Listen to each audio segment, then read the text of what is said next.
you a little bit about myself. I am a book reviewer and I am a digital magazine editor for Lawrence Technological University. I am also a historian and I do oral histories. I've done oral histories of World War II vets as part of a Ford Motor Grant.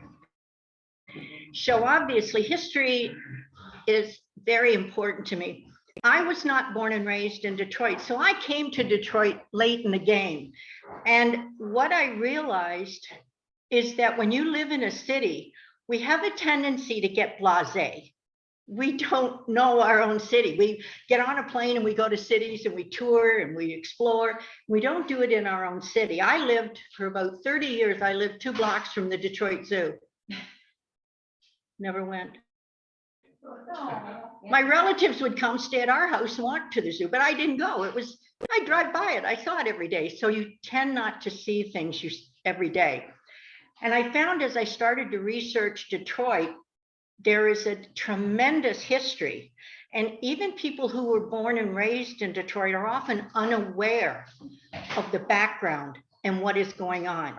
In the day, Detroit was an innovator, and Detroit literally changed the world, but in ways we take for granted today that we're not aware of. So hopefully I'm going to show you some of the things where Detroit led the way. They were first. And I think you're going to be surprised at some of the ways. Now, first off, I'm going to get this to move. Hold on. Let me move this. Oh, there it is. Okay. In 1866, Detroit was the home of the first American soda pop. Let me tell you about James Verner. We all know Verner's ginger ale, but what we don't often know is the history behind it. James Verner owned a store and he sold pharmaceuticals and flowers and perfumes and other goods. But he was a little north of the city and he needed something that would attract customers. So he thought, I'll put in a soda fountain. And he started working on different things. Now, one thing he was working on was more for medicinal purposes. He was putting together a concoction that was vanilla and spices, and he added a touch of ginger because ginger calms stomachs. If you ever have an upset stomach, get a Verner's ginger ale. Get some ginger. It will calm it down right away. But he was interrupted. The Civil War came along. So he was called up for service. So he took his concoction, put it in a barrel, put it in the back room, and he went off to the Civil War. Well, 4 years later, Mr. Verner returned. And he opened the barrel and he was pleasantly surprised. He took a sip and it was delicious. And he thought, why? What happened? And then it dawned on him. The aging in the oak barrel had altered the flavor. And if you notice in Verner's logo, there's always a barrel. That's because Verner's ginger ale came about because it aged in an oak barrel. That's what made the difference. So now he's got this drink for his soda fountain, and it was hugely popular. And as you know, it's still around today. So the first American soda pop was in Detroit, but James Verner had one more first. He was a pharmacist. He was the first registered pharmacist in Michigan. His pharmacist license is number 1. So that's the history of Verner's ginger ale. We drink it, but we don't know the history of it. Now, the next thing,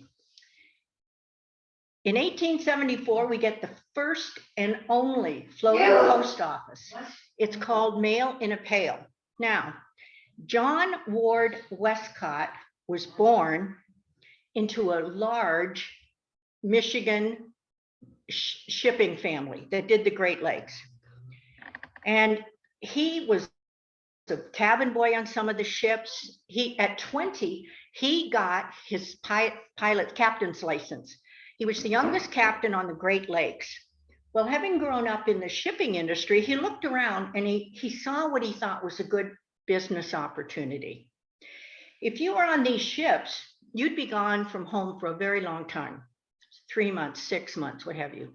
If your family wanted to get in touch with you, well, it was the pretty much hit or miss proposition. They'd think, well, you know, he's going to be in Sault Ste. Marie sometime in March, and it was very inefficient. So he thought, you know, I have an idea. He got himself a rowboat and a telescope. And what he would do, he would look down the river with his telescope to see the name of the ship. Then he would take that ship's mail bag out to them. What he would do, he would row out to the boat in the middle of the Detroit River. They would throw a rope and he would tie it to his rowboat. Now the ship slowed down. It did not stop, but it slowed. Well, now he's attached to the ship and he's being dragged alongside it. So they're in tandem. And here you see the sailor lowering a pail. And in the pail, there could be mail. And Mr. Westcott would put the sailor's mail in the pail and they would lift it up. So that's how he started delivering mail out to the ships on the Great Lakes. Well, he charged 25 cents per item to row out there and deliver the mail, 25 cents per item. Well, in 1948, the US Postal Service awarded the Westcott Company its own postal code. They are an official post office now, and their zip code is 48222. The only occupant of area code, zip code 4822 is the Westcott Company. So this business was started in 1874. It is still going today. It is still run by the Westcott family. It's been in the family. Next year will be their 150th anniversary. Wow. Yeah, it's the president of the Westcott, his name is Jim Hogan. His mother was a Westcott. First time the name Westcott has not been at the top of the list there. But today, we don't use rowboats and we don't use telescopes. Today, they have pilot ship. They have a pilot. No, they have two pilot ships, and they go out. Now, they don't need the telescope, although Jim Hogan, the president, keeps the telescope on his desk. He's still got it. So what they do is they have 3 computer monitors. They know where every ship on the Great Lake is, and they know what time they're going to come through Detroit. They are a 24, 7-day-a-week operation.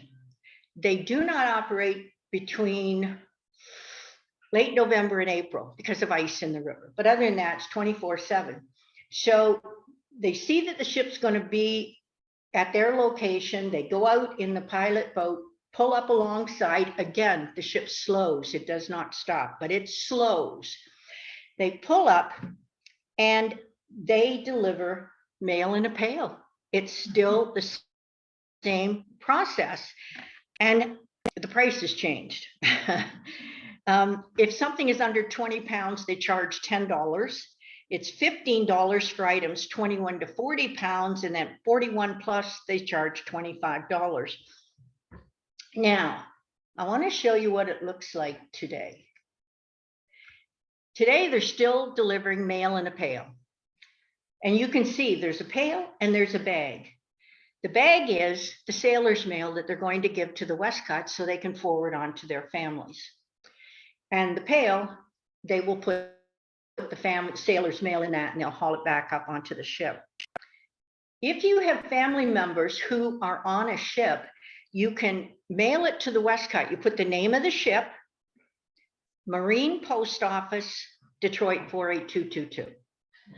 And at the Westcott building, they actually have a post office in the back with slots and bags of mail. And I'll tell you the story of one guy. Well, wait a minute, I'm going to show you the next slide, then I'll tell you the story of this one sailor. Not everything is the size of an envelope. There are big items. So what do you do when it won't fit in a pail? They open the side of the ship. There's a door on the side of the ship, and they pass things through. Well, ships are like small communities. What sort of things would they need? They ran out of Bounty paper towels. They ran out of latex gloves for cleaning the side of the ship. There was one occasion they told me the ship had a motor burnout. They contacted the company in Florida, the headquarters. They had this motor. I did see it when I was there. It looked to me about 75 pounds, this motor, and it's hermetically sealed. They send it to the Westcott and they take it out to the ship and they put it through. That's how they get parts as they're sailing up and down the Great Lakes. And you see how close they are to the Great Lakes ship. And this guy, Dennis is his name. Dennis is on the pilot boat passing, I don't know, it kind of looks like cans of beer, but I'm not going to swear to it. I don't know. That's what it looks like to me. But, okay, so you have mail in a pail, you send envelopes. You have the side entrance where you can unload to the ship big items, but there's more. If you're a sailor on a Great Lakes ship, you might be on the ship for 3 months. Well, what happens when your 3 months are up? Well, the next guy comes on board. They deliver crew. So here's a guy going up to replace a sailor who shortly will come down the ladder. And you can see the Westcott employee holding the ladder steady. And I actually got to see this up close and personal. And to them, it's another day at the office. Like, grab hold of the ladder, climb up this huge, huge ship. And I thought it was the scariest thing I'd ever seen, but they didn't seem to think it was any big deal. So next year, they will be celebrating 150 years. I'll tell you about this one sailor they told me about. We live in the age of Amazon. Well, sailors can order from Amazon, and they do. One guy loves music, loves it. He loves 78 playing records. Remember the old LPs? Yeah. They had to give him his own mail slot. They've got a bag. They showed it to me, full of LPs. He orders them from Amazon. So obviously they won't fit in the pail. So they're delivering. I said, where does he keep them all? He said, I have no idea. He said, but every time this ship comes through Detroit, we got a ton of LPs for this guy. So I don't know. I don't know what the future holds. I asked them when I was out there, what about drones? Are you going to see drones delivering out there instead of people? He said, well, drones can only do so much. If you're talking about a 75-pound motor, the drones have no use to you. So I will tell you what they are doing. This is a company that knows how to change with the times. They have started offering 2-hour tours on the pilot boat. Yeah. Now they have 2 varieties of tours.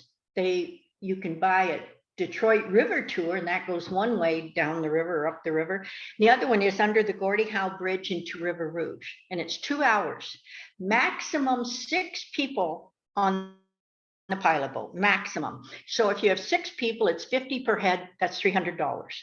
So they've started holding weddings. They have a 1-story building right there on the Detroit River, and they've started holding weddings, and they renovated the inside. It looks kind of nice now that they're going to have company. So they said they had a wedding in their office. So this is exciting, and their email obviously cut back on paper mail, but it didn't hurt packages, and it doesn't hurt crew exchanges. But to take up the slack, they're now offering tours and weddings. So if you're interested, see me after the talk. I'll give you their phone number. So it's a fascinating company. Today, it is still the only floating post office in the United States. But again, it happened here first. It happened in Detroit first. That's the Westcott. Another pharmacist, Frederick K. Stearns, in 1877. Now, this is only a year and a half after Alexander Graham Bell invented the phone. So it's new technology. It's been around for a year and a half. Well, Mr. Stearns, a chemist, he hooked a phone up between his drugstore and his lab. His lab was half a mile away. This was really cutting edge technology. And this was so exciting that he allowed people to come to his store every hour on the hour so they could speak over this new amazing device, this telephone. And people would come to hear their voice or talk. And there is a plaque there now at Woodward, on Woodward, between Congress and Larned, designating that Detroit was the center, saw the first commercial use of a telephone. So we all know Alexander Graham Bell invented it, but the first commercial use of it was here in Detroit. I had to look long and hard for that plaque. It is not real obvious. Staying with the phone. Remember party lines? Yeah. And the phone owners, they used the party line, and each ring would be different, so you'd know which household the phone was coming to, or the call was coming in for. Each had its own ring pattern. But the city started to get big, and you no longer could call the operator and say, get Mabel for me. There's too many Mabels. Which Mabel? Who do you want? So Detroit residents were the first people in the United States to have individual phone numbers.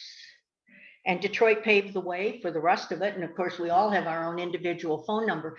But in 1879, that wasn't true. So Detroit was the first one to recognize the need for individual phone numbers.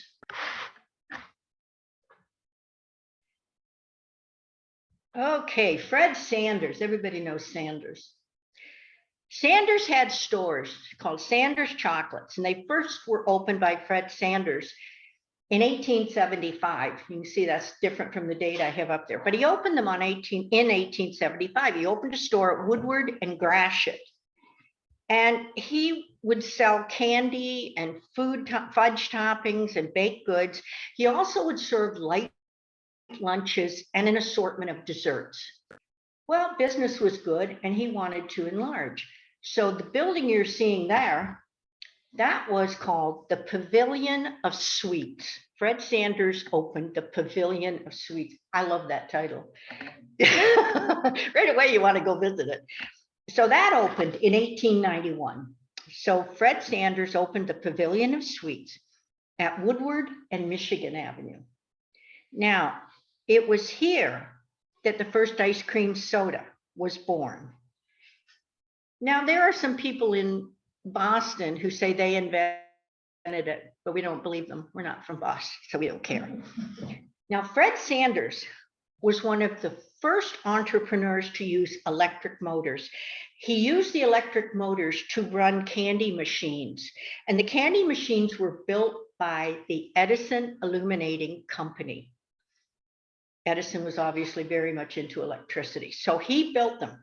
So Fred Sanders put these electric candy machines in his shop, in his store. But as we know today, new technology always comes with glitches. We've all experienced, we get new apps, we get new computers, they come with glitches. So Fred Sanders was getting very, very frustrated, and he complained. He called at Thomas Edison and complained and said, I've had it. I'm frustrated with this. Come and pull your machines out of here. I don't want this anymore. Well, Thomas Edison calmed him down and said, no, we'll work out the glitches. We'll get it fixed. In fact, what I'll do is I'll send you my best repairman. Well, he did. So Edison sent his best repairman. He fixed the candy machines so Fred Sanders can continue to make candy. The interesting part of that was Edison's best repairman was a man by the name of Henry Ford. So on top of cars, Henry Ford helped save Sanders because Fred was about to throw in the towel. Detroit is also the home of the first Kresge's 5 and dime store. And you can see the sign, nothing over 10 cents in a store. Sebastian Kresge was a traveling salesman, and he first started seeing stores that would sell 5 and dime things, and he would see them. And one of his best customers was Frank Woolworth. And he thought, Woolworth's onto something. I think we can do something with this. So he opened the first Kresge's Five and Dime in Detroit in 1899. It was hugely successful. Within like 13 years, he had 85 stores all around the United States. Hugely successful. He ended up being the second largest chain of its kind in the world. Only Woolworths had more stores. Then in 1962, Sebastian Kresge opened the first Kmart. And this was the first Kmart, and it was opened in Garden City. So by the time Sebastian Kresge died, he died in 1966, they had over 900 outlets. It was huge. So he saw what Woolworth was doing, and he thought, there's enough room for two of us in the market. And he was absolutely right. He made a fortune. But the first Kresge's and the first Kmart were opened in Detroit.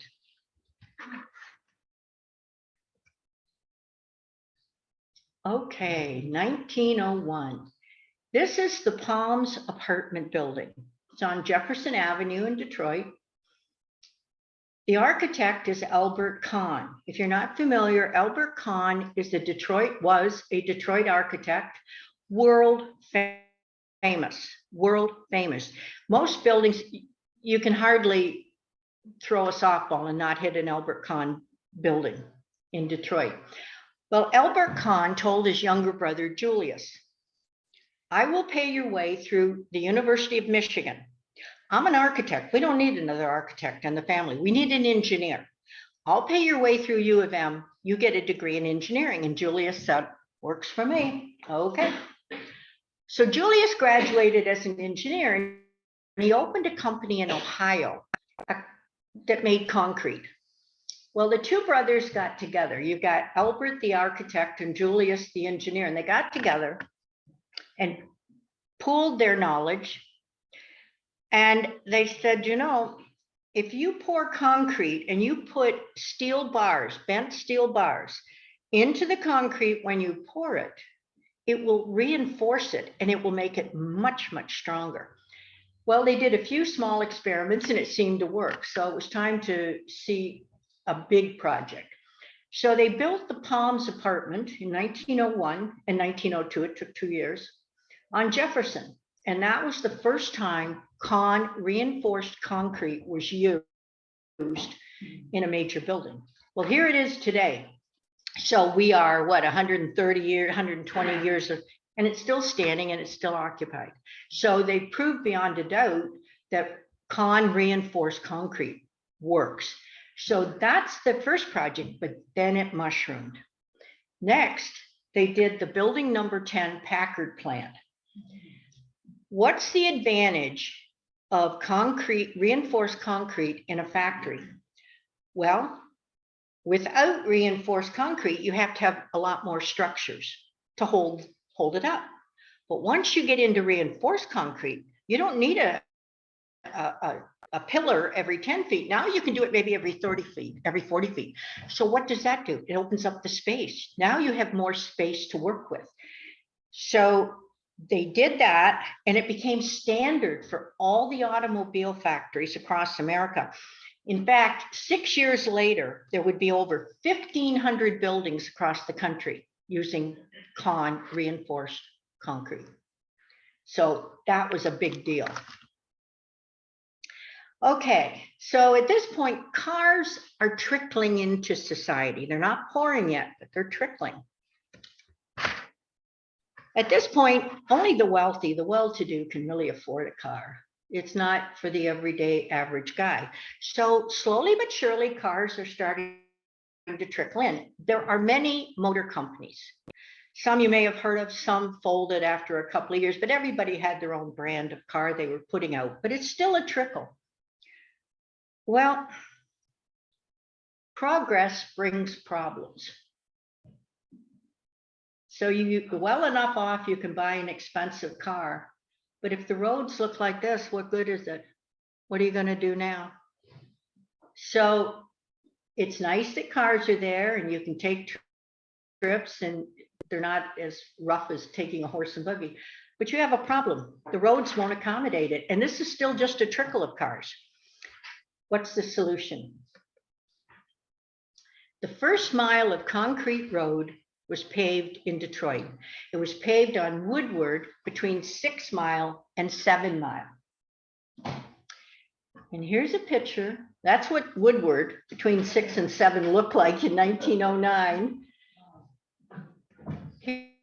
Here you have the workers pouring the concrete. It was a big job, and they poured the concrete. Now, why concrete? In the past, people had built roads with brick, cobblestone, and a material called macadam. Now, brick and cobblestone are uneven, very labor intensive. A macadamized road, they break up. They don't last very long. So nothing's really working. So they said, well, let's make a concrete highway. So that's what they did. And here's what it looked like when they finished. There's Woodward between 6 Mile and 7 Mile with the new concrete road. Now, of all the places in the United States, why would they pick Woodward between 6 and 7? There's always a rationale between what people do. Well, first off, the road is between 6 and 7. Just south of 6 Mile on Woodward is Henry Ford's Highland Park plant. And he knew it wasn't going to be good for sales if his cars came out of that plant and hit mud. Who's going to buy a car? Well, Henry Ford was also on the Wayne County Board Commissioners, Road Commissioners. So oddly enough, the vote was, let's build it on Woodward between 6 and 7. That's why that part of the world was chosen. Now, bear in mind, cars are still just trickling into society. Okay, so now we've got a few more roads, still got a few more cars. The first painted center line was in Detroit. Edward Hines, as in Hines Park, Edward Hines was a road county commissioner. Now, there's two stories. One story is he saw a milk truck leaving a trail of leaking milk down the road, and that's when he got this brainstorm. That's not likely. But the earlier story was Edward Hines witnessed a near collision between a horse-drawn carriage and an automobile. Well, that gave him the idea that maybe we need to organize our traffic and paint a center line so this sort of collision would not happen anymore. So Edward Hines is given the credit for thinking of separating the two sides of traffic. Now, some people say it was in northern Michigan this was invented, but they didn't come up with that story for another 6 years, so we don't buy that one either. It happened in Detroit first. Now things are really gonna explode. 1913. Now the trickle becomes a flood. Henry Ford is installing the first moving assembly line. Cars are gonna pour out. Now, what had to be in place before the assembly line? If you've been paying attention, reinforced concrete. Look at the space in that building. Without that space, you could not put a long assembly line. So the reinforced concrete was definitely one of the building blocks toward getting an assembly line, opening the space indoors so you would have room to build a car. And this worked well because Henry Ford wanted to price a car so that everyone could afford it. What the assembly line did, it took building a car from 12 hours from start to finish to 2.5. Now you can build a car in 2.5 hours. Well, right off the top, that's more efficient, that's less time, you can see. So now cars are not trickling into society, they're starting to pour. Now, if you ask people, they will say Henry Ford invented the assembly line. I wish I had one of those buzzers like they have on Jeopardy. That's wrong, wrong. No, he did not. He did not invent the assembly line. I'll tell you how it was invented. There was a man working for Henry Ford. His name was William Clann, K-L-A-N-N, William Clann. He worked at the Highland Park plant. And he was in Chicago. And I have no idea why. No idea. I can't even imagine.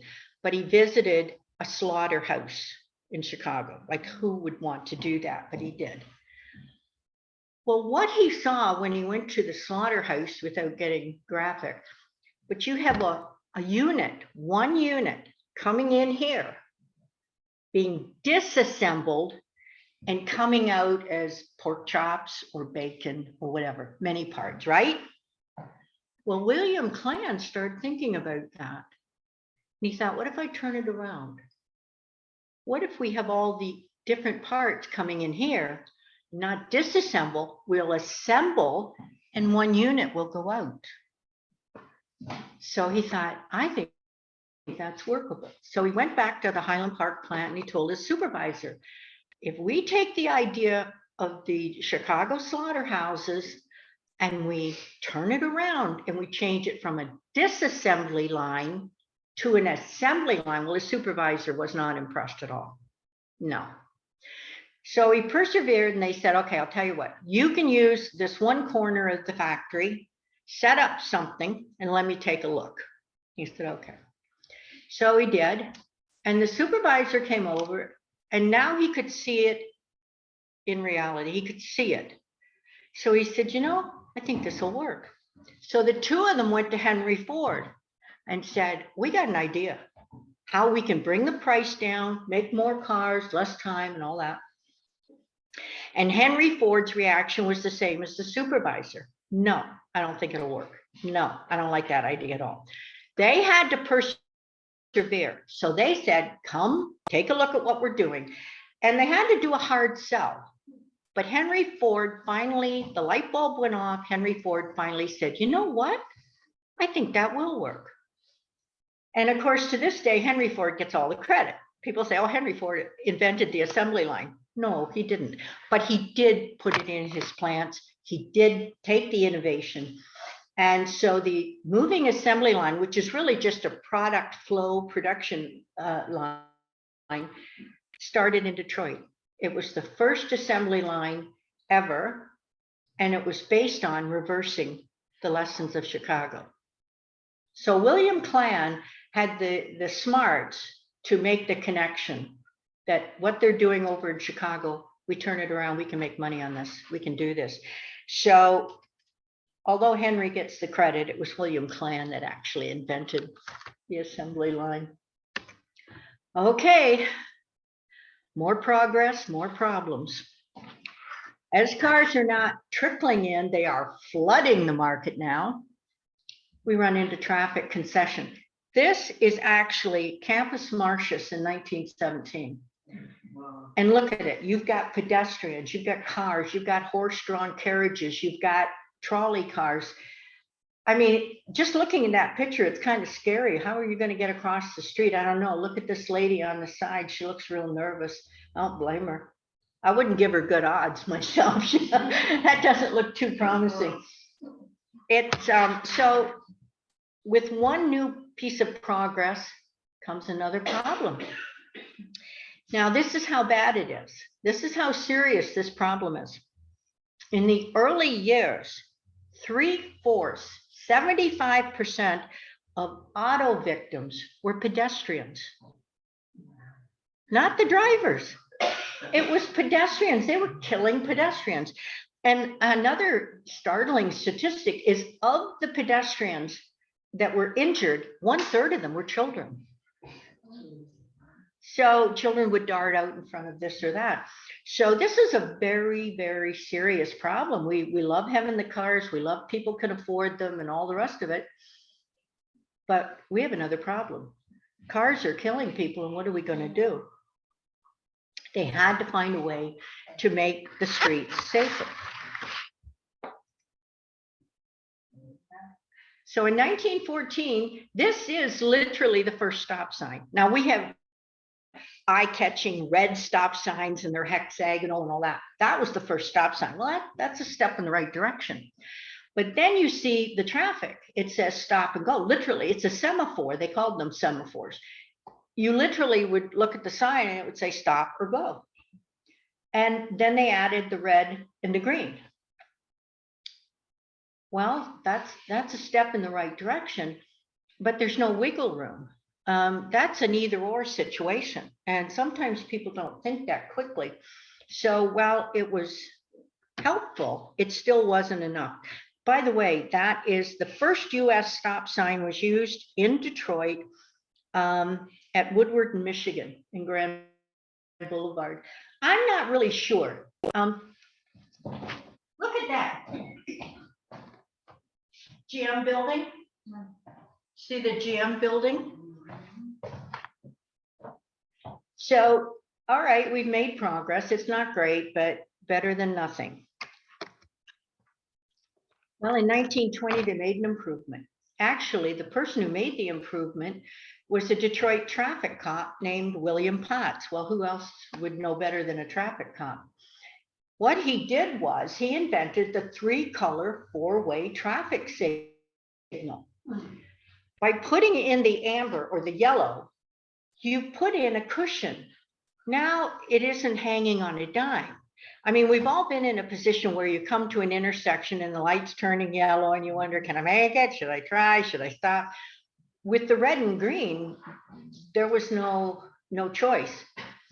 So William Potts invented the 3-color 4-way, and here's a picture of it, although I don't see that traffic's improved a whole lot in that picture, but that's Woodward and Fort in Detroit, and they're using now the 3-color 4-way traffic signal. Now, William Potts invented it, but he never patented it. He never made a nickel, but he doesn't look too broken up about it. You know, he looks pretty cheerful, but no, he never made any money on that invention. And there were other people, inventors around with similar ideas. And General Electric tried one out for a while that some guy had invented, but it all came back to they couldn't do it better than William Potts's invention. So the first 3-color 4-way was in Detroit. The first public radio broadcast and news broadcast. We know this radio station is WWJ, but in the day, their call letters were 8MK. Now, in 1920, it was in August, what they did was they placed a record on an Edison turntable. See the guy on the left? That's the record player. Once you put it down in your house, you were pretty much stuck. You weren't going to be moving that around. So he's putting the record in the turntable. And what they played 2 songs that night. They played The Roses of Picardy and Annie Laurie, 2 songs that were popularized in World War I. And it was heard by an audience listening on homemade receivers. It went out to about 30 homes.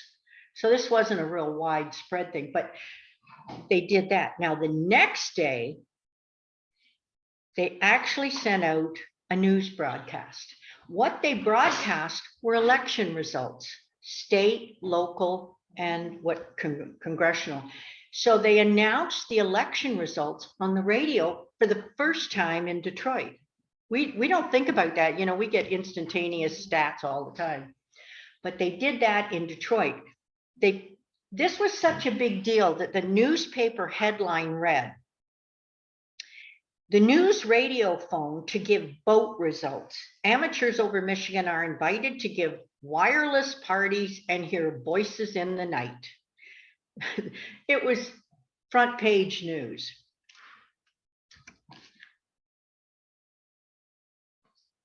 Within 2 years, things had improved. Now, the very first World Series radio broadcast was done in Detroit via WWJ. It was the New York Yankees versus the New York Giants. And this is Grand Circus Park. And people came out to hear the World Series play-by-play. And that happened in Detroit.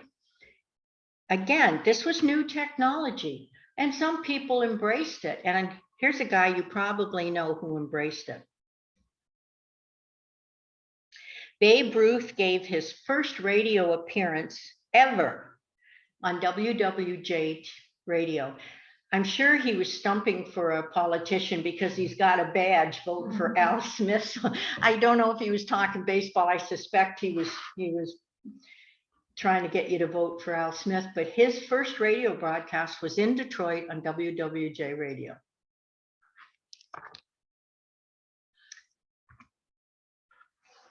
The Detroit Institute of Arts in 1922.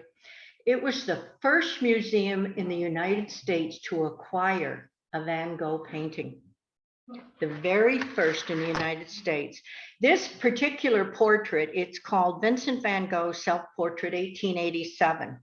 The Detroit Institute of Arts paid $4,200 for it. In today's money, that's about $65,000. Then in 2014, modern day, Detroit was cash strapped. They needed money bad. City said, well, maybe we should sell the Van Gogh. Well, the state of Michigan stepped in and some others, and they formed a trust. They set up a trust. Now that trust owns not only the portrait, it owns the whole collection. At today's rate, if you were to sell this portrait, which they paid equivalent to $65,000 for, and the city of Detroit wanted to sell, on the open market today, this painting is valued between 80 and 150 million. It was a good investment. It was a really good investment. Now, just to bring you up to date, what's happening in Detroit right now? Well, the Detroit Institute of Arts is celebrating the 100 years of the Van Gogh. And this month, starting this month from October until January, they have got an exhibit down at the DIA. You have to buy the tickets online. They're time stamped and all that. They've brought in 65 Van Goghs from around the world. And they're all going to be on exhibit at the DIA. And this is in celebration of the 100 years. So buying that painting back in 1922, not only was it the first Van Gogh to ever be purchased by a museum in the United States, but here we are 100 years later, and they're bringing in 65 other Van Goghs. So it's going to be quite an exhibit. So in 1928, Detroit was the site of the first use of a dedicated police radio. Okay, we know that the radio started. We know about WWJ. Well, this is the era of gangsters and bootleggers and bank robbers and so forth. So if you were a policeman and you wanted to let somebody know, like, hey, they robbed the bank, go catch them, you had to break into public radio.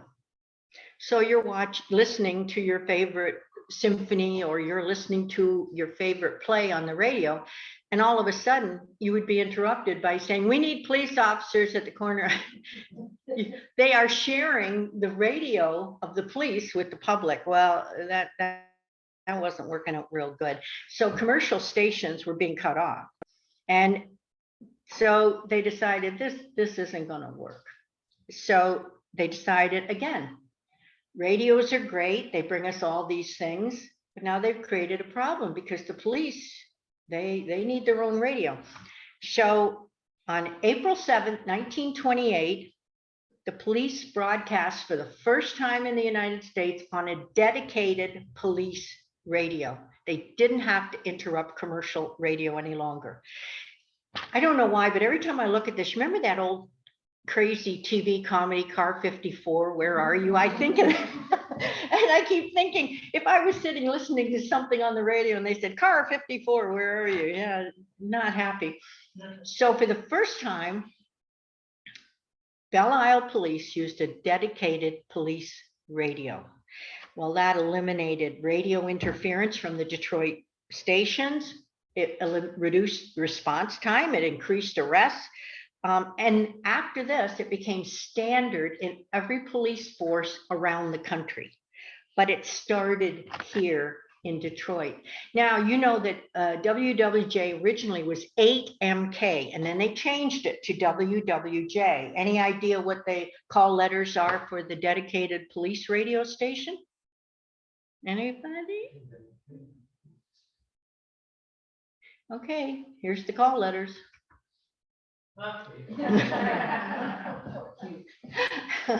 Yep, they had their own radio station, KOP. The Detroit Zoo was the first zoo to extensively use cageless, open exhibits. And it allowed the animals to roam free and for us to see them in a more natural habitat. The outdoor exhibits were surrounded by moats and rock walls. Now, look at the rock wall behind the tiger. Now, that's not real rock. These are all designed and made for specific purposes. That's concrete. And what do you think it's made with? Reinforced concrete, exactly. So Detroit had the first cageless zoo, to make the whole zoo cageless. So again, Detroit led the way in that. In 1930, they built the tunnel between Detroit and Windsor. It was the first international underground automobile tunnel. And this is a classic case of, we're all so aware of it, we don't think about it. I've been across the tunnel, I couldn't tell you how many times, never gave it a thought, really, I never did. And yet, it's really something. The picture at the top right, the way they built it was 9 tunnels, 9 connecting tubes. And they would lay one, you've got the river, now you've got sand, and they dug under the sand, and then they would start laying these tubes, and then they would connect the tubes. There's 9 of them comprising the tunnel. Today, this is, between the US and Canada, this is still the most important border crossing between the two countries. It still is the most important. It transports on average 12,000 vehicles a day. This is pre-COVID, obviously. It's nearly a mile long. At the time it was built, we take so many things for granted. We look at the tunnel, we don't think anything. But at the time it was built, the tunnel was considered one of the greatest engineering wonders of the world. And we're just very blasé about it. You know, I don't know if you're like me. I get in the tunnel, I want to get out as fast as I can. Like, just get me to the other side. I don't like being in the tunnel. But it was considered one of the greatest engineering wonders of the world. And it was the first international underground automobile tunnel.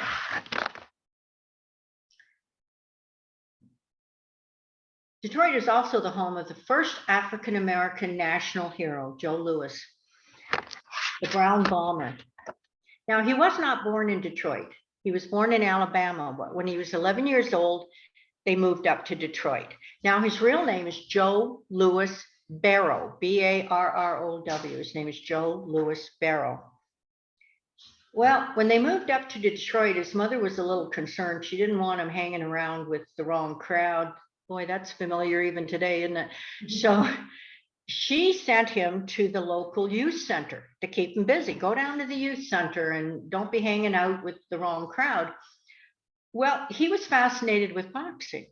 Well, his mother was not pleased. That wasn't what she had in mind when she sent him to the youth center, but it was still better than hanging out on the street corner. When he was 17, he fought his first amateur bout.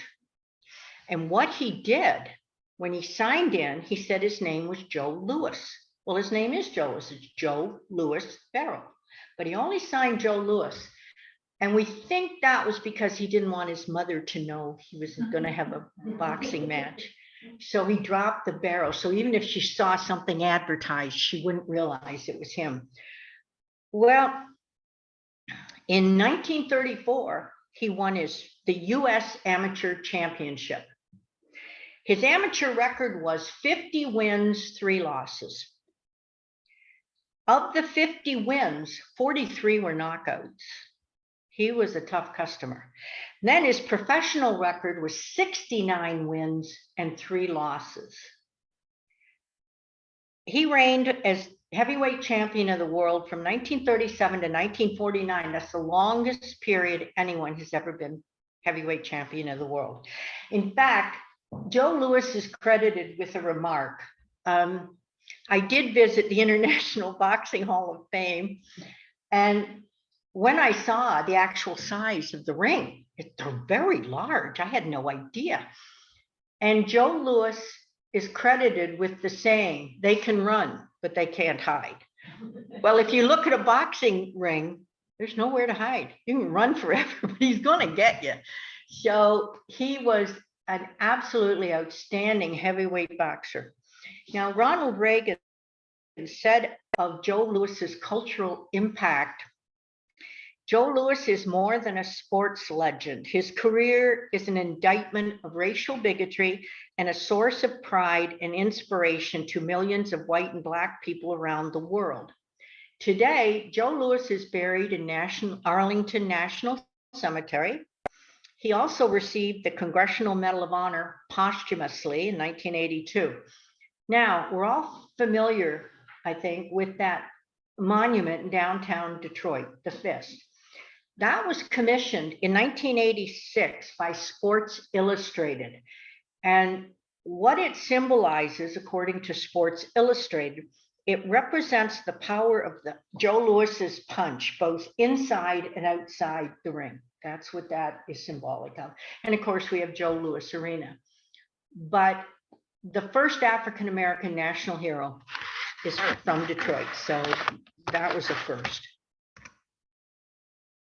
In 1942, Detroit built the first urban freeway, the Davison. And now, Davison Avenue was a vital road for Detroiters, but it was narrow and there were always traffic backups. So they had to do something. So they decided to fix the problem and move traffic along. The Highland Park Council proposed a 6-lane limited access highway to replace the current street. And it was built. Davison Avenue became the first urban freeway in the nation. So that's apropos, Detroit being the car capital, first freeway. And you can see the building over there. So that was good. Now also, in 1963, it was the first time that Dr. Martin Luther King's famous "I Have a Dream" speech was ever heard. He came to Detroit for the Walk to Freedom, and he gave the speech at Cobo Arena. He wanted to test it out to see where he could improve on it or where it was slow or what have you. So the first people to ever hear the "I Have a Dream" speech were Detroiters at Cobo in June of '63. He would give that speech, the one that we all know, 2 months later in August in Washington. That's the one we all know that's on film. But the first time it was ever given, it was here in Detroit. So that will give you some idea of all the firsts. There's many others, but Detroit has a rich history of being an innovator and coming up with new ideas that the whole world uses now. That Detroit, many people do not realize that idea, that invention, that innovation came from Detroit. So it's not a complete list. And there are some things I was surprised to learn. Remember those in the 50s, 60s, 70s, I don't remember, those paint by number kits? Invented in Detroit. I didn't know that. Carhartt clothing, Detroit. The one that, yeah, there you go. And the other one that floored me, the bulletproof vest. Pizza delivery guy got held up at gunpoint for the 3rd time and thought, I'm not having this anymore. I got to come on. And he went home. True. And he went home and he designed this bulletproof vest. Well, he knew he couldn't sell it to the police or anybody else. They're going to say, prove it. Prove it stops bullets.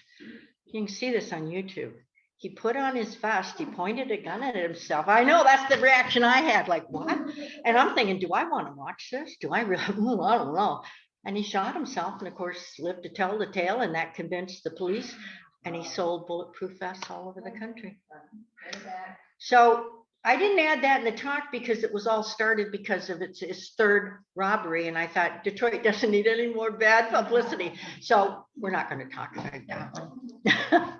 So anyway, that's some of the things. There are more, but that's some of the things that Detroit should be credited for, that people don't think about, that they just, you know, it's like, doesn't everybody have a dedicated police radio or whatever? And don't all police have bulletproof vests? But we're not going to go there. So anyway, I hope you learned a little bit about Detroit's rich history as an innovator. Really amazing. Anybody have any questions? Yeah. What's the pizza company that you work for? You know, it's funny. What is the pizza company the guy worked for that was held up 3 times? I'm torn. When I started doing the research, it said he worked for Buddy's Pizza at 7 and Woodward. Then I came across some stories where it wasn't Buddy's. It was some pizza company that's long out of business. So I'm not 100% sure, but there were enough references to Buddy's Pizza started, I think, at 7 and Woodward. It was one of their, maybe it was 7 and Gratiot, but it was one of their originals. And so I was convinced it was Buddy's, and then I came across some stuff that said, no, it wasn't Buddy's. So I'm not sure. I do another talk about Detroit Eats. And, you know, we talk about the different foods that came out of Detroit. And so I was happy when I thought it was Buddy's. I thought, good, I'll talk about that. And then I found out it might not be. Yeah. The original Buddy's is 6 Mile and Conant. Oh, thank you. I lived at Nevada and Woodward, and I don't ever remember a Buddy's. You're right. 7 Mile and Woodward. You're right. It was 6 in Conant. Yeah, you're right. That's where it was. And this guy was a pizza delivery guy. As I say, I think it was Buddy's. I haven't nailed that one down, but he'd had enough. Yeah. We just went there on a field trip with the seniors about 3 years ago. We went somewhere downtown. We stopped there for lunch. It was amazing. The 10-foot fence around the parking lot with a car. Really? So they don't steal your car. Yeah. Yeah. It's amazing. It's amazing. Yeah. But some of the things that came out of, they were talking about home parties like Tupperware originated in Detroit. There's so, and you know, if you broaden the topic to Michigan, there's a whole lot of other things I could talk about, but I confined it to Detroit. But when you start talking about it happened first in Michigan, a whole new pile of information comes your way. So What are some of them, just off the top of your head? I knew you were going to be trouble. This is a test. That's good. I don't know. Michigan. That's true. Nancy, what else was invented in Michigan? You're a Michigan expert. Not a clue. Thank you so much, Nancy. Rice potato chips, maybe? Hmm? Wow. Better made. Better made. Better made. Thank you. Yes. Better made potato chips. Although, didn't they start in Detroit? I think they started in Detroit. Coney Island started in Detroit. Bingo. Fago started in Detroit, and that's a fabulous story in and of itself. And when I do Detroit Eats, I talk about Fago because it's that whole company was more than just pop. I'll tell you one thing that floored me about Fago. During the '67 uprising, the riots, they were over near Eastern Market. They were the only building that wasn't destroyed. Why? Oh no, one window was broken. That's it. Why? Because from the get-go, they were adamant.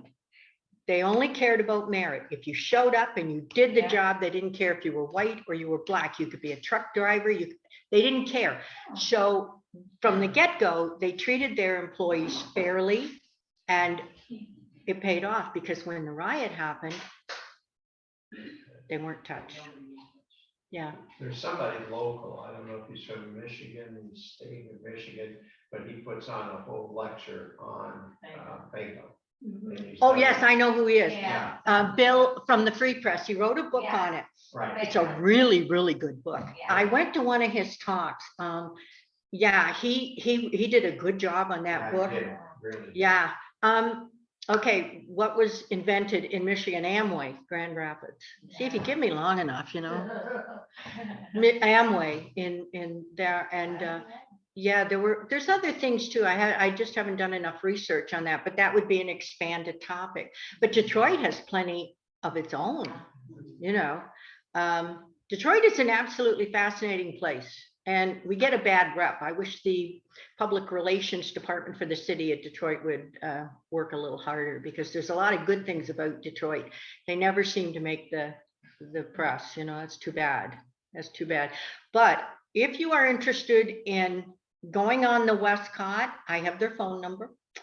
If you are interested in the DIA Van Gogh exhibit, you can go to the DIA and they have it on their site, and you can pick which time, because they're all time stamped, but it's from October until January. That should be really rich. There's so much of the DIA. When we do tours to the DIA, I always tell the people, you can meet me if you want. I'm going to be at the Diego Rivera murals. That's my favorite. And I'll explain them. I'll tell you all about them, because they're breathtaking to me. So yeah, I'll be going to the Van Gogh. Yeah. One other thing, 1982, we sold our house, and we sold it to the Hogans. Okay, and the Hogans, to this day, they were only at what, 2 or 3 years? They have out in front these giant things with ropes. Jim Hogan, you sold your Yeah. house to Jim sold our house Hogan? to Jim Hogan. He's only there 2 or 3 years. Yeah, he didn't stay, He didn't stay. but the ropes are still there. The ropes. Big old. Yes. Well, I called him. A friend of mine said to me, you know, there's a floating post office, and I couldn't envision such a thing. So she knew him. She'd known him for years. So I called him and I said, I want to do a talk, and I am going to do a talk, by the way, on the Westcott. Oh. There's enough material there. And I said, can I come down and meet you, and can you walk me through? He said, yeah, absolutely. Come on down. And I was told, we won't be able to take you for a boat ride. And I said, I'm not a good sailor. That suits me just fine. Thank you so much. We no sooner get there. He says, hurry up, ladies. We got to get on the boat. And I thought, oh no. In my wildest dreams, I didn't think I was going to be in the middle of the Detroit River. And you saw the guy holding the ladder. They got me out on the deck. I mean, I literally could have reached out and touched. It took 4 days for my heart to calm down. I was a wreck. You know, I was an absolute, it was exhilarating, but I'll never do it again. Oh, no. So I got the tour of the building, and I got a ride on the boat, which was nice. So that would be a fun thing to do. You know, just get the 2-hour tour, either do the Detroit tour or the Gordie Howe Bridge in the riverfront. So yeah, Jim Hogan's a good guy. He's funny. He's really funny. He's a good guy. And his mother was a Westcott. He's the first one to head the company that doesn't have the last name Westcott, but it was his mother. So that's why. And what a bunch of characters. What a bunch of characters at the Westcott. And once they get in there, they never leave, you know. And oh, you're in for a treat. So any other questions? Okay, well, thank you guys. This has been great. Thank you.